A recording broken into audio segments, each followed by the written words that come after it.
Good morning. Good morning. I'm here to greet the day.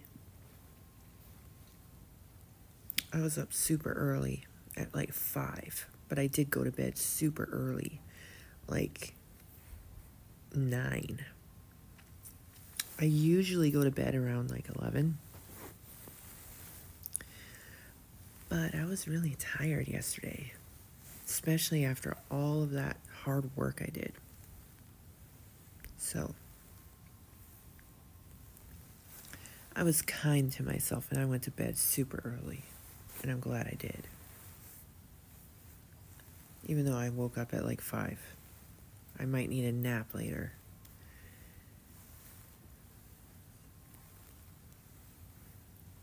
We shall see.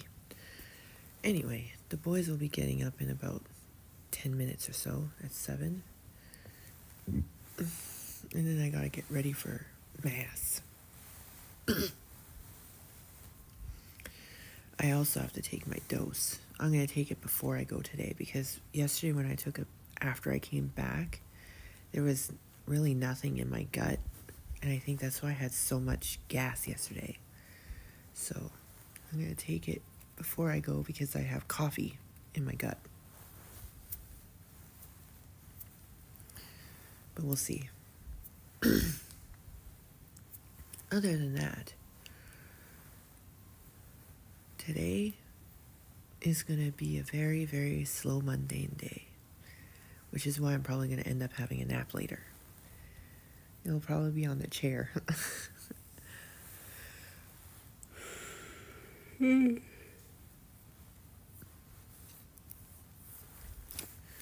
Anyone who knows me knows that I usually can't just fall asleep.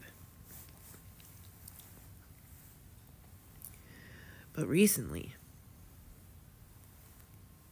I've been able to go to sleep whenever I need to, or whenever I want, basically. I can just go to sleep.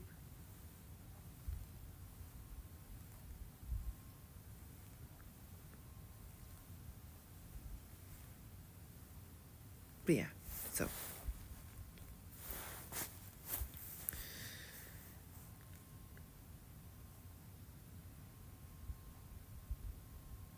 I'm going to drink the rest of my coffee and then take my dose. Yeah, a little bit. You know what it is? Yeah, I know what it is. Sock, bag, sock. It's gross.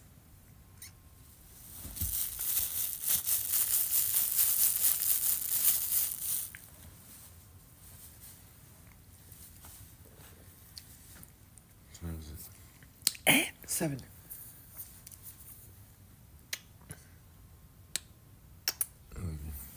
Love you. Huh? Mine too. Ooh, it's a gross.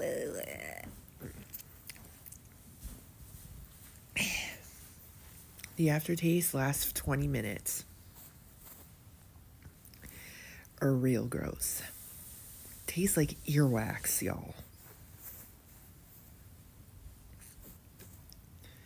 Earwax.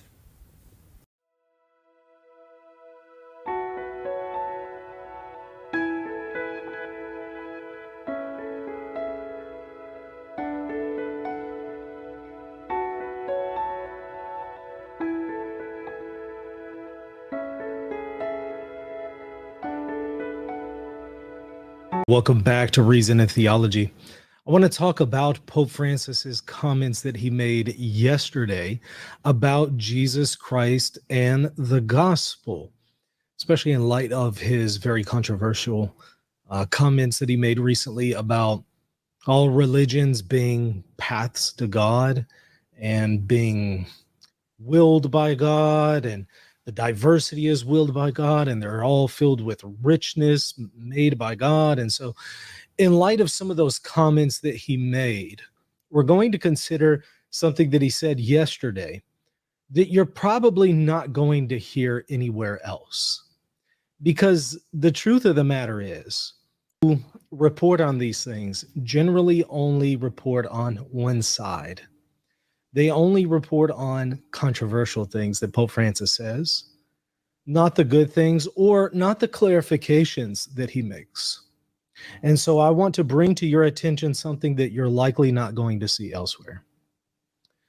And then we're going to take a look at his comments, again, in light of what he previously said. And we're going to consider, is he now backtracking? Is he contradicting itself? What's going on there? And then lastly, after that, I want to offer some thoughts on the notion of Pope-splaining, as some people call it. And then I want to offer some challenges to the critics of the Pope-splainers. So certainly stick around for that. All right, before we dive in specifically into what Pope Francis has said, I want to remind you, hit the subscribe button. If you have been benefiting from this channel, if you appreciate the content here, take a moment out to just go ahead and hit the subscribe button and the like button for me while you're at it. Let me share my screen so I can show you what Pope Francis has said. We're going to take a look at what he has said, obviously in English. We're also going to take a look at the Italian and Spanish just to make sure that everything is consistent and that there's not maybe a difference in the translation. Okay, so this is again from yesterday, September 26, 2024, as you can clearly see right there. Meeting with the authorities, civil society, and the diplomatic corps. Address of His Holiness. This is the apostolic journey of His Holiness Pope Francis to Luxembourg and Belgium. So I'm not going to read through the whole thing. You're welcome to do that at your own leisure. I'll put a link to this in the description for the video. But let's hone in on the most critical part for our discussion today.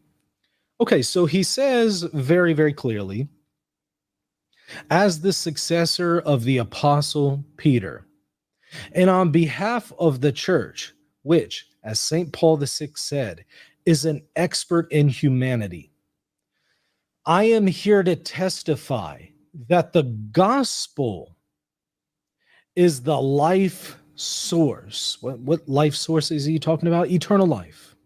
The life source and the ever-fresh force of personal and social renewal.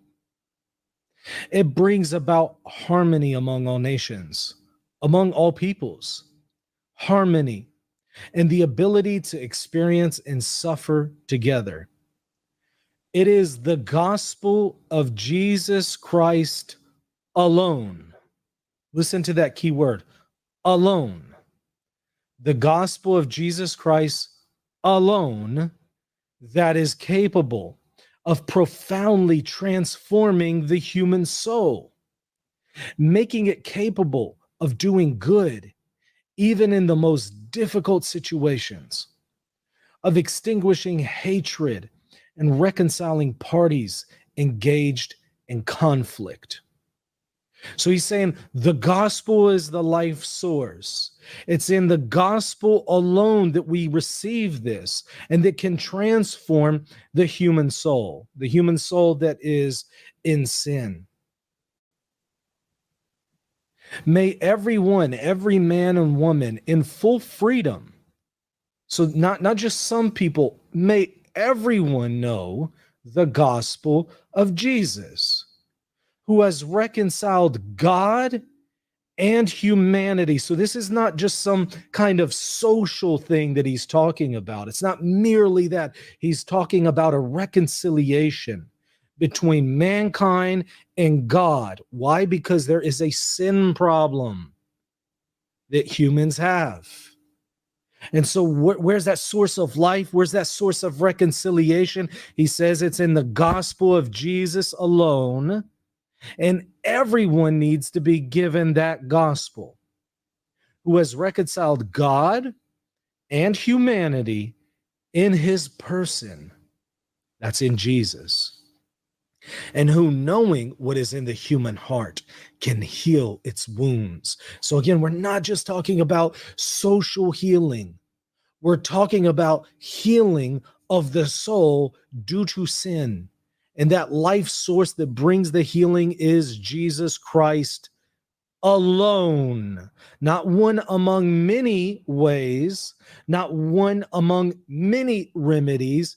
Jesus alone brings that. And everyone needs to be given that gospel. He says the gospel is always positive. Now, just in case somebody wants to say, well, maybe they added that word alone or something like that. I'll point out here you see the Spanish. It says the same thing. And then here over in the Italian, you see the same thing. So it's not just in the English that you find that word alone. And that word alone makes all the difference. Because there are plenty of people who will say Jesus Christ is a way, Jesus Christ is a remedy or a means to God. But the Christian message is not that Jesus is a way, it's that he is the only way. Not a way, but the only way, the only remedy, our only hope, our only reconciliation. He says it's the gospel of Jesus alone. Now, obviously, he's saying this when it comes to the timing. I'm sure for multiple reasons, one of them being in light of what he has said recently. And so in just a moment, we're going to take a look, is he maybe backtracking? Is he contradicting himself? Let me show you one other thing, though. Same day, he has another message. Meeting with a Catholic community, it says. Address of His Holiness at Notre Dame Cathedral, Luxembourg. So same day, a different audience.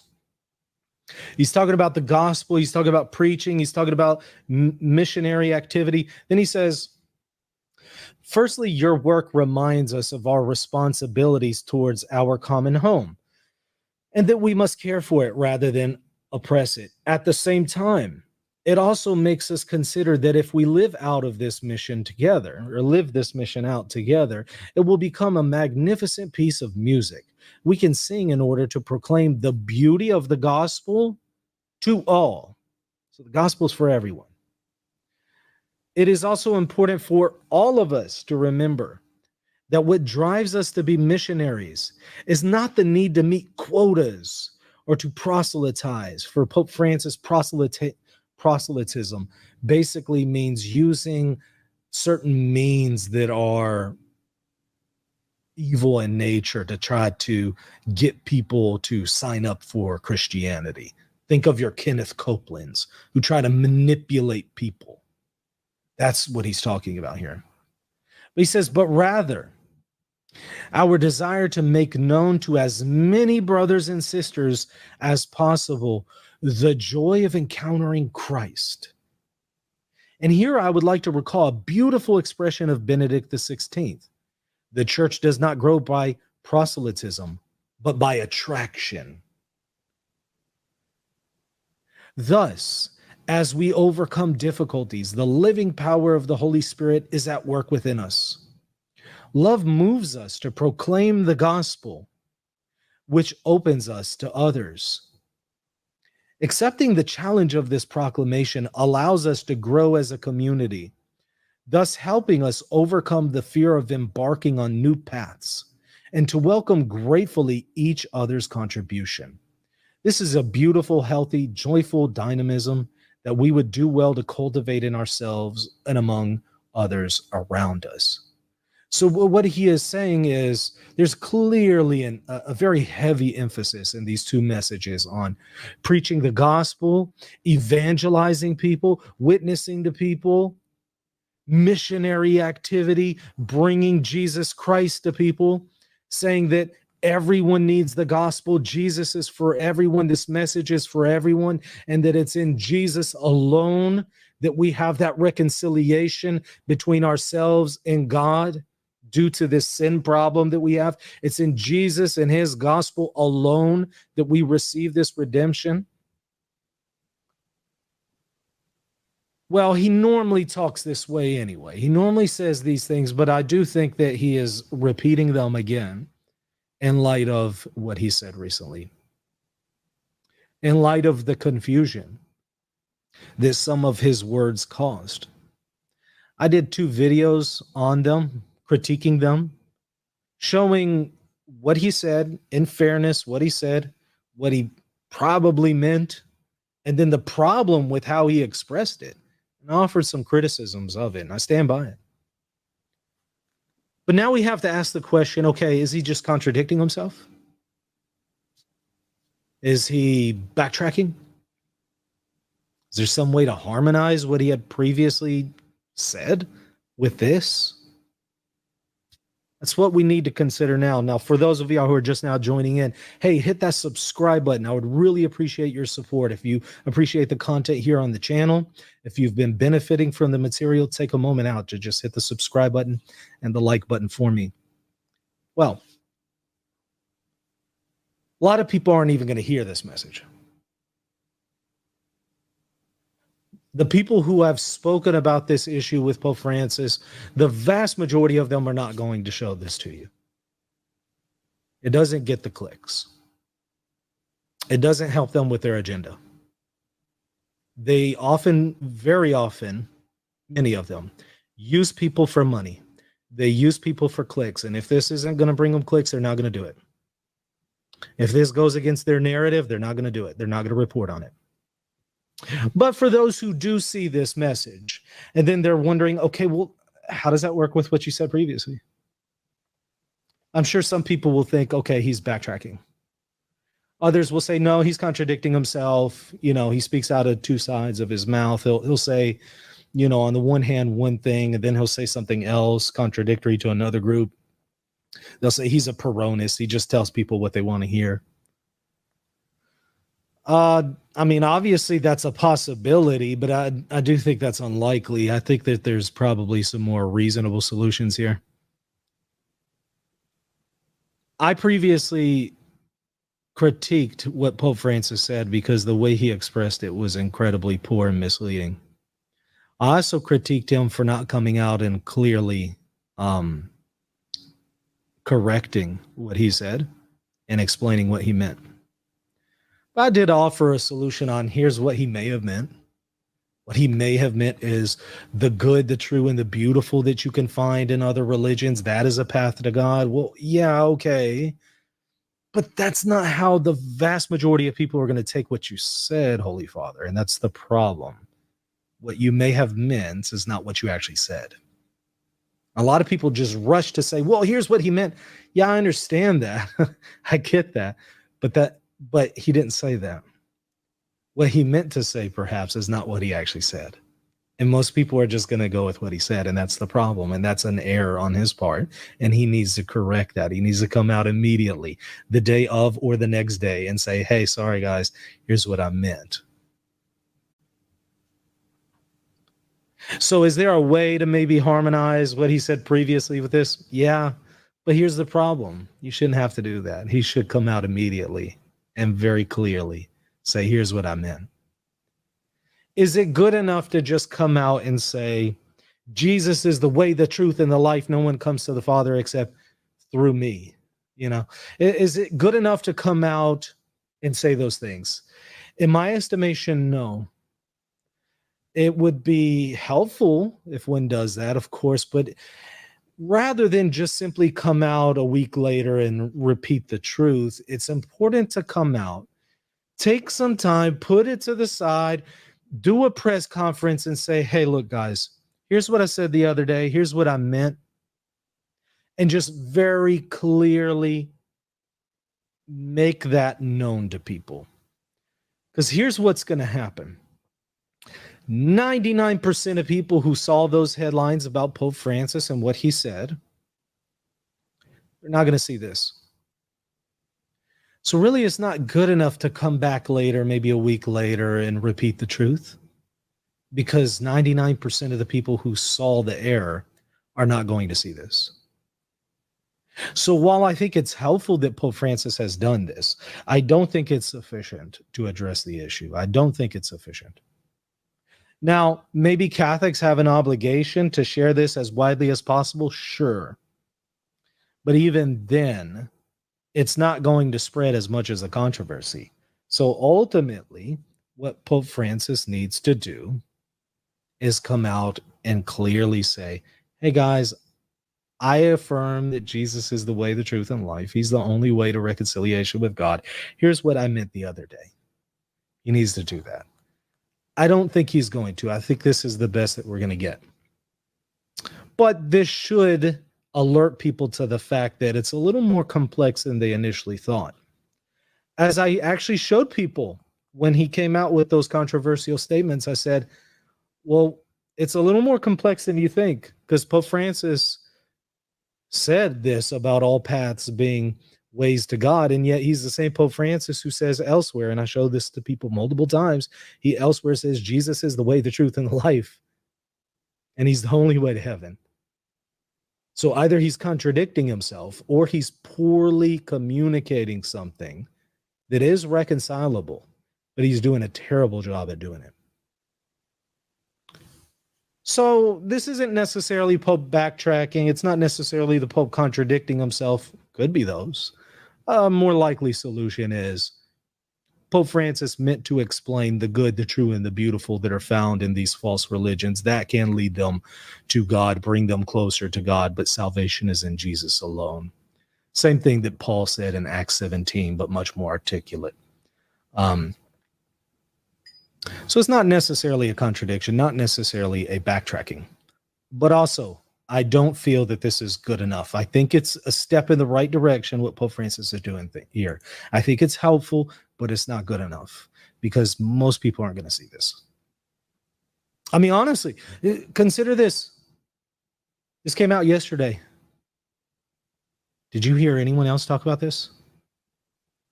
Am I the first person you heard this from? If so, that tells you there's a problem. Because guess what? You heard about the controversy of what Pope Francis said on the same day that he said those controversial words, right?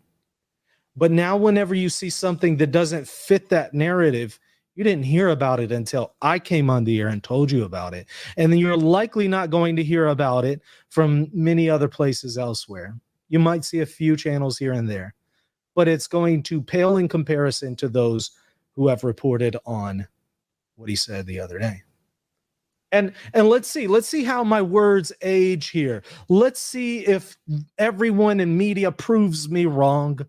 Let's see if all of a sudden later on today and tomorrow and the next day, people are going to report on this with just as much passion as they reported on the problematic statement from Pope Francis. And if they don't, what does that tell you? What does that tell you? You need to ask that question. What does that tell you about them as sources of information? Especially the Catholics. I don't expect non-Catholics to be balanced. I don't expect that. But the Catholics, if they don't tell you this side, what does that tell you about them? Well, speaking of which, I want to talk a little bit about the notion of Pope-splaining, because I've been saying a little bit about this lately. Before I dive into that, again, let me remind you all, hit that subscribe button and the like button. I would greatly appreciate the support. So I began to see some weird headlines everywhere beginning last week. You know, Pope-splainers admit defeat, admit the rad trads were right. And I'm like, when did that happen? Has anybody seen where that has happened? Can anyone produce a video clip of a Pope-splainer admitting defeat, admitting they were wrong, admitting their whole narrative is wrong, admitting the Ratrads were right? When did that happen? I suspect what is happening is people think that if you criticize the Pope, that somehow means radical traditionalism is true. You know, the people who are saying the Pope is a heretic, he's evil, blah, blah, blah. You know, critiquing the Pope is not necessarily saying he's a heretic or admitting the agenda of the Ratrads. They're not necessarily the same. So I didn't see any Pope-splainer admit defeat or anything like that. But what I'm seeing here is the very same people who are saying Pope-splainers admit defeat, you know, concede the Ratrads were right. These are the same people who've been lying for years about the Pope. These are the same people who've been spinning his words. I'm not talking about the times when Pope Francis himself is confusing. I'm talking about the times when he's clear, but people twist what he says. And to think that critiquing the Pope equals admitting that Pope-splaining is wrong or admit defeat is the same kind of mentality that enables them to lie about the Pope every day, to completely twist his words. So I have a message to those people, the people who say Pope-splainers admit defeat. Not only when did that happen, not only that question, but number two, I just have to point out, you really need to explain why someone should become a Catholic and submit to a Pope that you yourself claim is a heretic. If you're saying the Pope is a heretic, if you're saying he's destroying the church, if you're saying he's evil, you need to explain to people why they need to come into communion with him and submit to him in his papacy. Why would they submit to a heretic? Why would they submit to a wolf in sheep's clothing? Why would they submit to someone who doesn't believe the gospel? Why would they become Catholic to be led by someone who leads the Catholic Church who doesn't believe in Catholicism? You need to explain that. See, the Pope-splainers aren't in the conundrum you're in, because the Pope-splainers can fairly say, here's where Pope Francis is being misreported and call that out. And then elsewhere, fairly critique him and say, here's where Pope Francis can be critiqued. They're able to do that consistently. But the anti-Pope-splainers, I don't think they're consistent. I don't think they tell the truth. And they certainly don't offer a positive case for Catholicism. They remind me of those Protestants who all they can do is critique Catholics and Catholicism, but can't offer a positive defense of Protestantism. Or maybe Muslims who do the same to Christianity, but can't offer a positive defense of Islam. We see this pretty often, right? Well, the anti-Pope-splainers are the exact same way. They don't explain to us, okay, you say the Pope is a heretic, he's destroying the Catholic Church, so why should people join your church that you say is led by a guy who's being led by Satan himself and is trying to destroy the church and is a heretic? Can you explain that to us? They're, of course, not going to do that. They survive, they thrive on tearing down others, but they cannot survive on building a positive case for their own position. So that's another question that I have for them. Also, I would say you need to do some Bible-splaining, anti-Pope-splainers. You need to do some Bible-splaining and Jesus-splaining. I've done shows on this before showing a lot of difficulties with what Jesus says or what the Bible says. Now, I don't believe there's absolute contradictions here, but you got to jump through a lot of hoops to show that there isn't a contradiction. You got to do a lot of Jesus-splaining and a lot of Bible-splaining to hold the biblical inerrancy. I'm not saying you can't do it, but you got to do a lot of work to do it.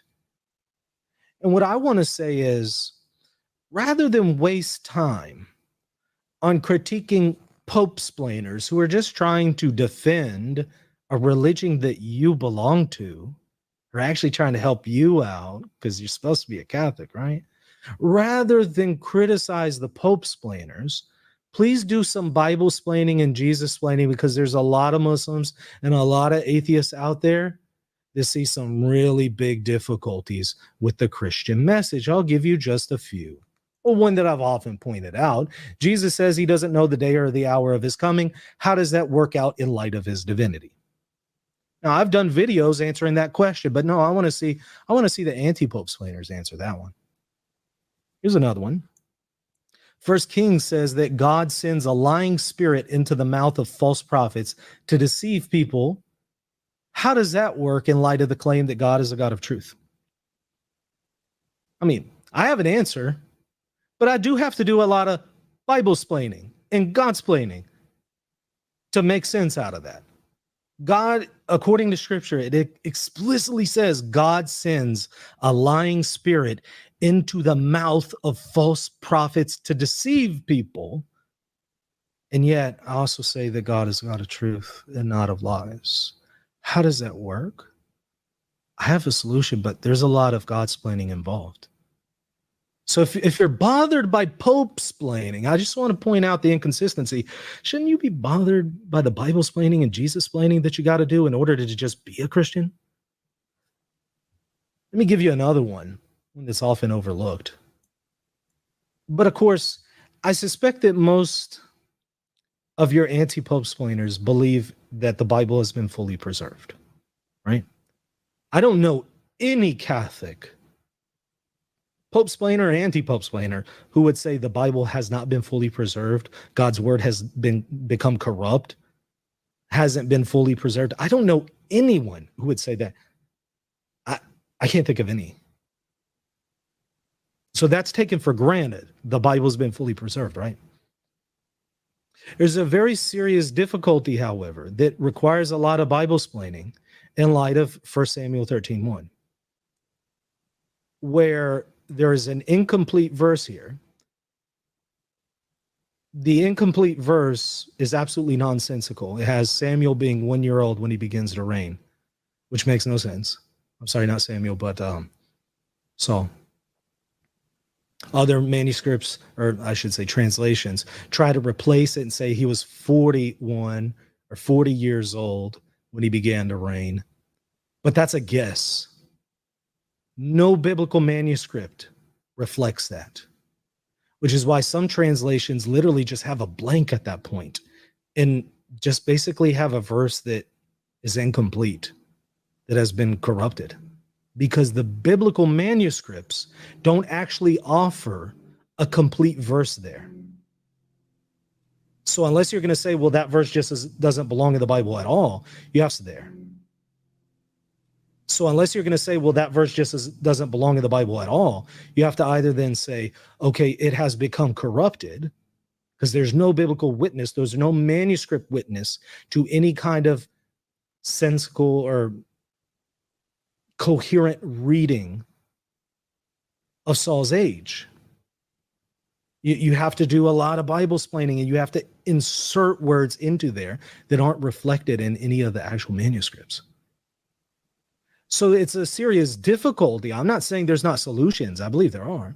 But I want to see the anti-Pope splainers offer a solution there, because any educated atheist or Muslim is going to bring that up. And as soon as you begin to try to offer an explanation, guess what you're doing? Bible splaining. And you got to jump through a lot of hoops and do all kinds of mental gymnastics, as the anti-Pope splainers call it. You got to do a lot of that to make sense of it. So if you're going to critique that in the Pope splainers, you got to critique that in yourself whenever you talk to atheists and Muslims about 1 Samuel 13:1. Let me give you another one. Been coming up actually recently in some debates on the Trinity. If you hold to an orthodox understanding of Trinitarianism, you believe all three persons fully God. The Father is fully God, the Son is fully God, Holy Spirit is fully God. Not a third, but fully. Each person fully God. And the Father is not the Son is not the Spirit is not the Father. And yet there's not three gods, there's only one. So there's only one God, but each person is fully God, but each person is not the other person. Do you see how just logically most are going to come away saying, look, you either have to say this is each is 1/3, or you have to say this is a logical contradiction. You can't say, well, it's a mystery, because no, mysteries don't involve contradictions. Now, believe me, I've listened to some really educated Christian philosophers who have offered a decent defense of Orthodox Trinitarianism in this objection. But guess what you got to do? You got to do a lot of Trinity splaining, don't you? A lot of Trinity splaining to make sense out of that one. So I guess that would be my message to the anti-Pope splainers lately, who have been trying to dunk on Pope splainers by saying they're admitting defeat. I just have to again ask, when did that happen? Number two, do you care to actually somehow offer a positive case for the religion that you hold to? Or are you literally just going to survive by attempting to destroy others and critiquing others? And then number three, I want you to show me how to defend biblical inerrancy, biblical preservation, the Trinity, Jesus and his divinity. Defend these things without Bible splaining, without Jesus splaining, without Trinity splaining, without having to jump through a bunch of hoops and make all kinds of qualifications and do all kinds of nuances. Let me see how you do that without doing all these explanations and nuances and qualifications. Show me how you do that. Well, I know you can't. So, okay, wait. If you get to qualify everything and nuance it and do this and do that, why do you have a problem when Pope splainers do that when they're defending your religion, your faith? Seems weird, right? Seems odd that there's actually a group of people out there whose entire survival exists on tearing down other people who are defending their very own religion. It's weird. Never seen anything like this. It's like it's suicidal. It's self-defeating. And it's hypocritical if you start to put their feet to the fire and tell them, defend biblical inerrancy, defend the Trinity, defend the divinity of Jesus in light of some of these questions. So I hope this was helpful to y'all. I hope that also reviewing what Pope Francis said was helpful to y'all as well, and gives y'all a little bit of hope and encouragement, and maybe gives you a fuller picture of trying to formulate a coherent position from Pope Francis. We have several options. Either Pope Francis doesn't have a coherent position, either he has changed his mind, he's backtracking, or he has a coherent position, but he is very poor at communicating it. I opt for that third option, and I have for quite some time. I think he's orthodox. I think he's very poor at communicating some points of theology, and I think he needs to do better in coming out and clarifying them. And so I'll say, hey, you know what he says here? Right now, it's like super windy. I gotta go get the kids. They're at the park. Holy crap. That's a storm cloud right there. Look. Look at that big storm cloud.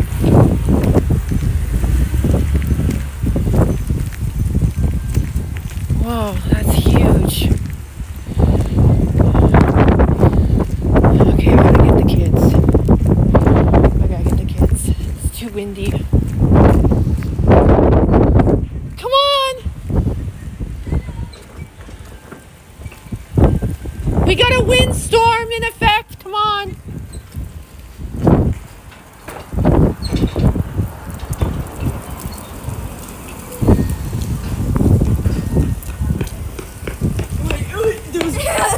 It was pushing us on the space buddies.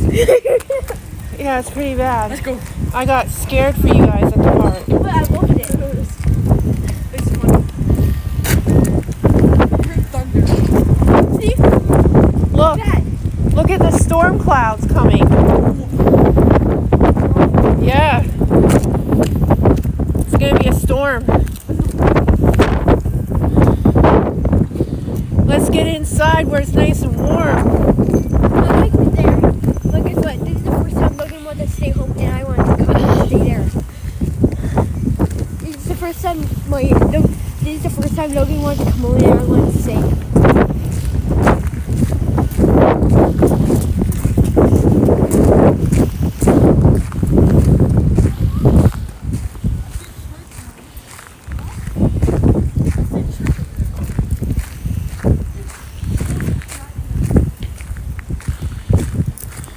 Here. Is it mine? Yeah. Where'd you get it? Out of your room. I couldn't find mine and I had to come and get you guys. Oh, okay. Did anything fall off of that shelf? Oh, shoot. Careful, the wind is going to blow that right open. I always said it took dragging it. I can't close it. What? The wind was Pull it really hard. Pull it really hard and lock it so it doesn't open. The wind was pulling it. literally the wind was pushing the door open. That when I was closing it, it pushed it closed. Oh, man, that was freaking rough. Like, I was in there. Anyway, I am about to address this situation here about Mommy, this way. the Pope. Hold on. When we were there, we saw just weeds flying everywhere. Yeah, well, I was here, and what happened was... All right, so the wind, we have a storm. It's like coming up over us right now, the dark clouds. It's starting to rain, and the wind is really, really crazy right now. But anyway, I wanted to address this Pope stuff. So upstairs, I have my Catholic book open, my Catholic Bible. And right down here, I have my King James. I'll have to use the King James. Hopefully it has the same words, because the translations are much different. Where's the book of Acts? Luke, John, Acts. Here we are, Acts. Now I have to go to 17, verse 22 down.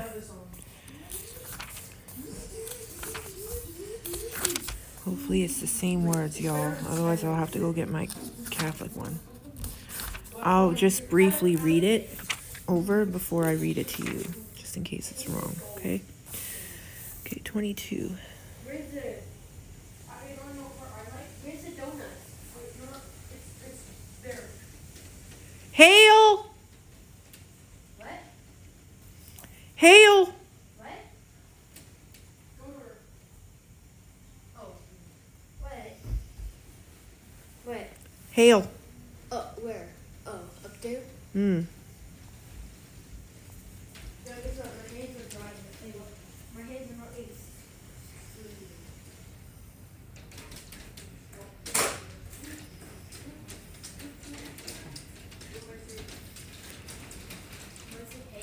Hail! Can't you hear it? I'm glad we came home. Yeah, I'm glad I went to get you. Yes, so technically God told you to come and get us and told me to come home. My spider senses were going off. I was like, me too. I knew that something was gonna hit bad happen. I need to get my Catholic Bible. Whoa. Those are pretty big little hailstones there. In the lower mainland, they were small, but up here, they're much bigger. They look like little pebbles.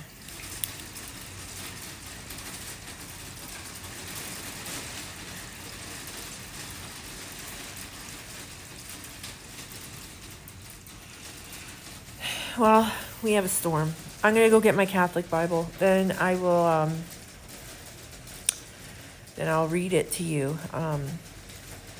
You guys could also read it though. It's Acts chapter 17 verses 22 throughout the rest of the chapter. So you just read that, and it's literally what the Pope was saying.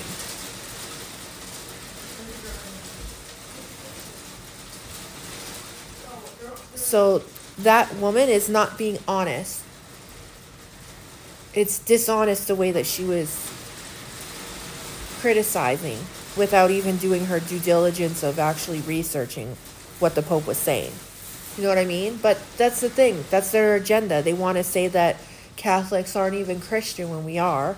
They want to say all these horrible things about Catholics. They don't even go and do their due diligence. And that's the problem. Even I did it when I wasn't a Catholic. I did the same thing. I would just take things from other people's pages and share it without even knowing what I'm sharing. You know what I mean? And so when I started converting, I started researching a lot. Like, is this true about the Catholic Church? And then I would look up Catholic sources rather than Jim Bob down the road, you know, Pastor Jim Bob down the road. I wasn't looking to Pastor Jim Bob down the road anymore. I was looking to Catholic sources, because how do you learn about a subject that you're trying to study without going to that subject? You know what I mean? Like, would you learn math in English class? Would you learn English in a Japanese course? Come on. It's you got to make logic with this, right? So logically, if you're going to learn about Catholicism, you go to Catholic sources, not Jim Bob down the road, who ain't even a Catholic. And most of these Catholics that used to be Catholic and converted to Protestantism didn't know their faith. They were very ignorant. That's the sad truth.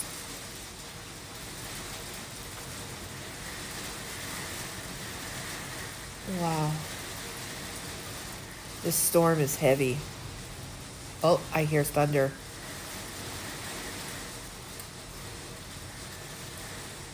I hears the thunder. It's a-coming.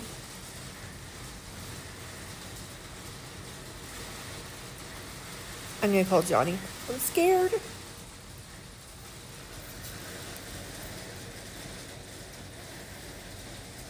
Okay, I'll be back later. I'll post the Catholic Bible of it, okay?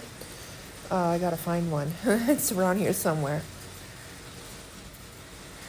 And I'll post it. Just give me some time, because...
Well, y'all, it's evening now, and the boys went to catechism, and they're home, and everybody's eaten, and I'm just sitting here now.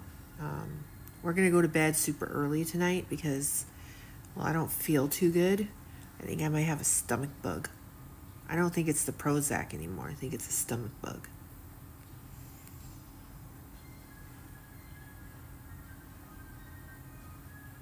But yeah. So we're going to go to bed early tonight, which means in a little bit I'm going to be brushing my teeth and shaving. And then I'm going to be going to bed in a little bit, like an hour. Other than that, I hope you guys actually read Acts chapter 17, verses 22 through 34, and understand that what it's saying, basically.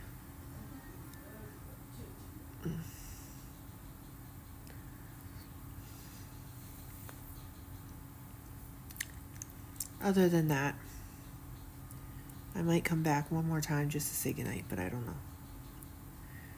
And then tomorrow is Thursday, and I'm going to try my best to film again at Mass tomorrow. And then also when I go visit the Blessed Sacrament.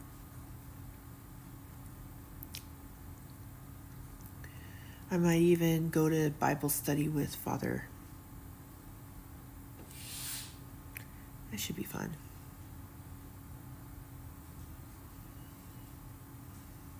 Then I'll come back and I'll do some homeschooling. And then, yeah. Prepare for Saturday, because Saturday we're going shopping. So I have to prepare a very brief list of bare minimums.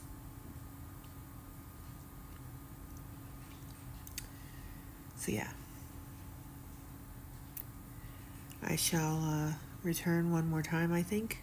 If not, this is me saying goodnight, okay? If I don't return, and I might not. I just kind of just want to go to bed. So, yeah, I think this will be my goodnight. This is good, right? So, good night. I'll see you tomorrow morning. Good night.